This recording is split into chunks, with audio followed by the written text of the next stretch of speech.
આગળ વાત કરીએ વરસાદની દેશના 16 રાજ્યોમાં ચોમાસાની ધમાકેદાર એન્ટ્રી થઈ ચૂકી છે ત્યારે રાજ્યમાં પણ આગામી 7 દિવસ હળવાથી મધ્યમ વરસાદની આગાહી કરવામાં આવી છે। આજે અને આવતીકાલે દક્ષિણ ગુજરાતના સુરત, તાપી, ડાંગ, નવસારી અને વલસાડ જિલ્લામાં છૂટોછવાયો વરસાદ વરસી શકે છે।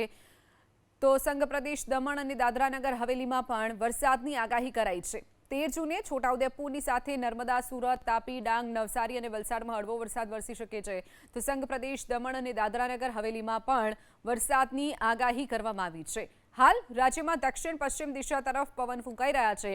દક્ષિણ પશ્ચિમ ચોમાસું ઝડપથી આગળ વધી રહ્યું છે। તો સંઘ પ્રદેશ દમણ અને દાદરાનગર હવેલીમાં પણ વરસાદની આગાહી કરાઈ છે। 13 જૂને છોટાઉદેપુરની સાથે નર્મદા, સુરત, તાપી, ડાંગ, નવસારી અને વલસાડમાં હળવો વરસાદ વરસી શકે છે।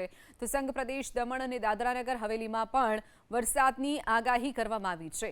હાલ રાજ્યમાં દક્ષિણ પશ્ચિમ દિશા તરફ પવન ફૂંકાઈ રહ્યા છે। દક્ષિણ પશ્ચિમ ચોમાસું ઝડપથી આગળ વધી રહ્યું છે।